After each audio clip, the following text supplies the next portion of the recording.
യൂട്യൂബിന് വിട.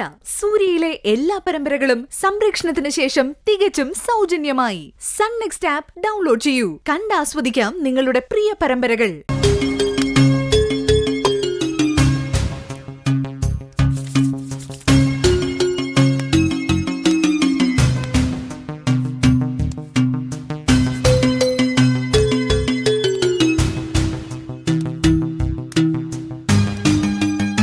എന്തൊരു ജന്മമാണ് ഇത്. നിന്റെ ആരോഗ്യം നേരെയാക്കി എടുക്കാൻ വേണ്ടി നല്ലൊരു ഫിസിയോതെറാപ്പിസ്റ്റിനെ വെച്ചതല്ലായിരുന്നു ചീരു? അച്ഛനെ തടയു തരാൻ പറ്റില്ലെങ്കിൽ വെച്ചിട്ട് പോ.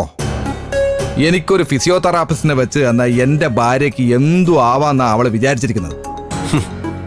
അവൾക്ക് തോന്നിയതുപോലെ നടക്കാനാണെങ്കിൽ നീ ആരോഗ്യം ക്ഷയിച്ച് ഇവിടെ കിടന്നു പോട്ടെന്നല്ലേ ചീരു വിചാരിക്കുക? അച്ഛൻ അവളെ കൂടുതൽ നല്ല നടപ്പുകാരിയാക്കാനൊന്നും നോക്കണ്ട. അവൾ അത്രക്ക് വലിയ ശീലാവതിയാണെങ്കിൽ ഇവിടെ വന്നിരുന്ന് എന്നെ പരിചരിക്കണം. അല്ലാതെ നിന്നെ പരിചരിച്ചോണ്ടിരുന്നാ നിന്റെ ആട്ടും തുപ്പോലാതെ അവൾക്ക് വേറെ എന്താ കിട്ടുക?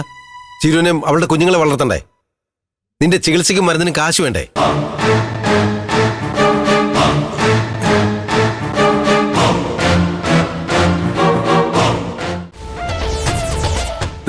ഒരു കാര്യം ഞാൻ പറഞ്ഞേക്കാം.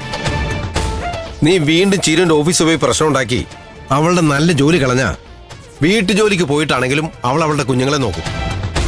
അത് നിനക്ക് കൂടുതൽ നാണക്കേടാകും. വിനയാ, ഭാര്യ ഓഫീസ് ജോലിക്ക് പോണോ അതോ വീട്ടു ജോലിക്ക് പോണോന്ന് നീ ഒന്നുകൂടി ആലോചിക്കുന്നത് നല്ലതാ. വീട്ടു ജോലിക്ക് പോയാൽ അവക്ക് എത്ര രൂപ കിട്ടും? അത് ഞാൻ കൊടുക്കാം. ചീരു ഈ വീട്ടിലെ ജോലികൾ ചെയ്ത് എന്നെയും കുട്ടികളെയും നോക്കി ഇവിടെ നിൽക്കട്ടെ. ഓ, നീ എത്ര കാലം അവക്ക് ചെലവിന് കൊടുക്കും? എവിടെ നിന്ന് എടുത്തിട്ട് കൊടുക്കും? 5-10 ലക്ഷം രൂപ നീ എവിടെങ്കിലും ഒളിപ്പിച്ചു വെച്ചിട്ടുണ്ടാവും. അത് തീർന്നാലേ ഈ തളർന്ന കൈയും കാലും വെച്ച് നീ പിച്ചച്ചട്ടി എടുത്ത് തെണ്ടാൻ തന്നെ ഇറങ്ങേണ്ടി വരും. അങ്ങനെ ഒരു ഗതികേടൊന്നും വിനയന് വരില്ല. ചീരു എന്റെ അടുത്തുണ്ടെങ്കിൽ എന്റെ ആരോഗ്യവും മനസ്സും ഒക്കെ നേരെയാവും. എനിക്ക് താമസിയാതെ ജോലി ചെയ്യാനും പറ്റും. അച്ഛൻ അവളെ അതൊന്ന് പറഞ്ഞ് മനസ്സിലാക്കിയാൽ മതി. അവളുടെ ജോലി കളഞ്ഞേ നീ നിന്റെ മനസ്സും ആരോഗ്യം നന്നാക്കണ്ട. ഓ, അല്ല നന്നാക്കാൻ പറ്റുമെന്ന് നീ ഒന്ന് ശ്രമിച്ചു നോക്ക്.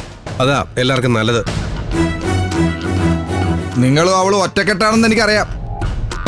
പക്ഷെ എന്റെ ഭാഗത്തുനിന്ന് ചിന്തിക്കുന്നവരുണ്ട് ഈ നാട്ടില്. അവരെന്റെ കൂടെ നിൽക്കും. ഓ, ഇനിയിപ്പോ നീ ആളെയും കൂട്ടി ചെല്ലാത്തതിന്റെ കുറവേ ഉള്ളൂ. എടാ, നീ ഇത്രയൊക്കെ ഉപദ്രവിച്ചിട്ടും തിരിച്ചൊരു ദ്രോഹവും ചീരു ഇതുവരെ നിന്നോട് ചെയ്തില്ലല്ലോ. അതെ, അതവളുടെ കഴുത്തി കിടക്കുന്ന താലിക്ക് കൊടുക്കുന്ന വിലയാ.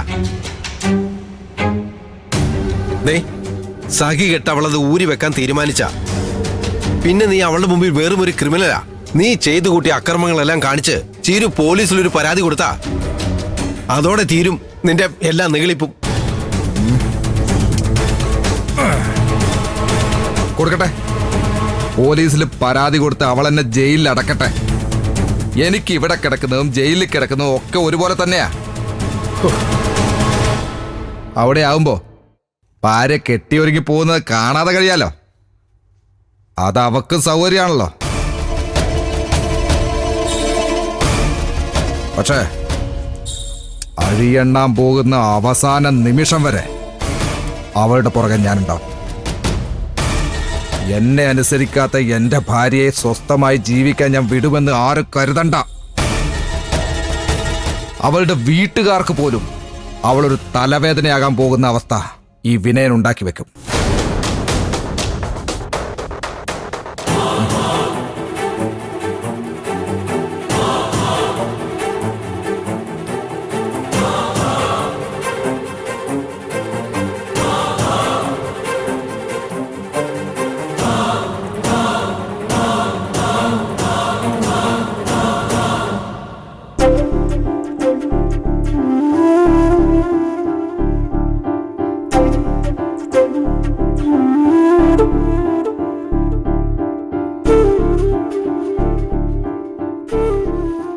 എന്താ ചിരു, വന്നപ്പോ തൊട്ട് ഞാൻ നിന്നെ ശ്രദ്ധിക്കാം. നിനക്ക് എന്തോ ഒരു സങ്കടം പോലെ. ഒന്നുമില്ലേ ചേ. എന്നോട് നീ ഒളിക്കണ്ട. നിന്റെ മുഖം കണ്ടാൽ അറിയാം നിനക്ക് എന്തോ വലിയ വിഷമം ഉണ്ടായിട്ടുണ്ടെന്ന്.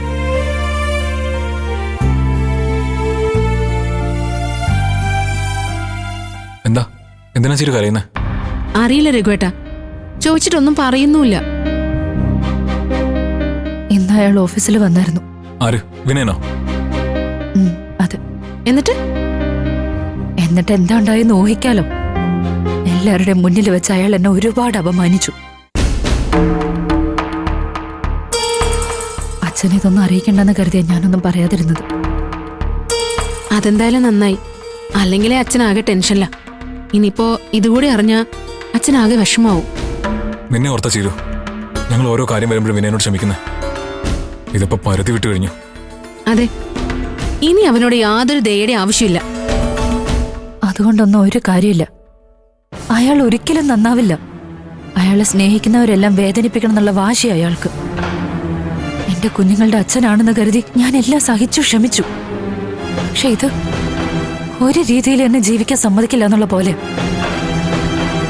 ഇനി ഒന്നും നോക്കണ്ട മോളെ. എനിക്ക് തോന്നുന്നത് പോലീസിലൊരു കംപ്ലൈന്റ് കൊടുക്കുന്നതാ നല്ലതെന്നാ. ആ, അത് ശരിയാ. 2 തല്ലുകൊണ്ടാലും വേദന മാറുമ്പോ അവൻ പഴയതുപോലെ തന്നെ ആവും. പിന്നെ പോലീസ് ആവുമ്പോ ഒരു ഭയമൊക്കെ ഉണ്ടാവും. അതൊന്നും വേണ്ട രഘുവേട്ട. കണ്ടോ, നിന്റെ ഈ സഹതാപമാ അവൻ മുതലെടുക്കുന്നത്. നീ കാണിക്കുന്നതിന്റെ പകുതി പോലും സ്നേഹവും കരുതലും അവൻ നിന്നോട് കാണിക്കുന്നില്ലല്ലോ. അതുകൊണ്ട് ഒന്നും ആലോചിക്കണ്ട. നമുക്ക് നിയമപരമായിട്ട് തന്നെ മുന്നോട്ട് പോവാം. എനിക്കും ജീവിക്കണം.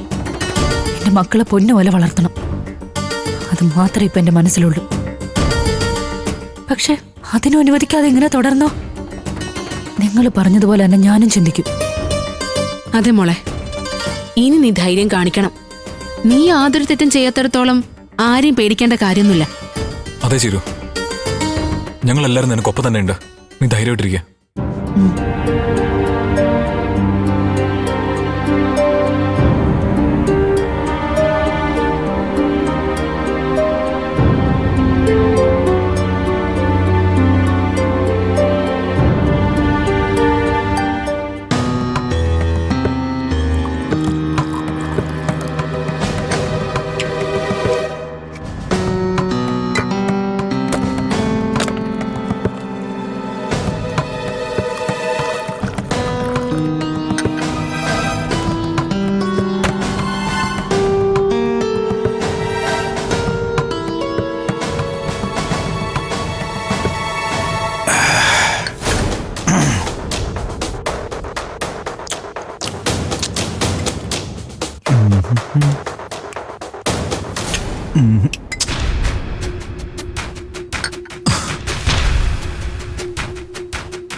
അത് കൊള്ളാം.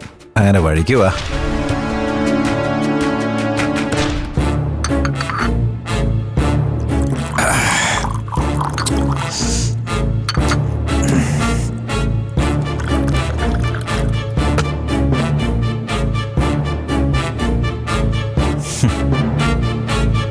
നീ എന്താ ഈ കാണിക്കുന്നേ? നിങ്ങൾ ചെയ്യുന്ന തന്നെ. എന്താ എനിക്കായിക്കൂടെ? രവിയേട്ടനുള്ള എല്ലാ ടെൻഷനും എനിക്കുണ്ട്. അപ്പൊ പിന്നെ ടെൻഷൻ മറികടക്കാൻ രവിയേട്ടന് കുടിക്കാമെങ്കിൽ എനിക്കായിക്കൂടെ?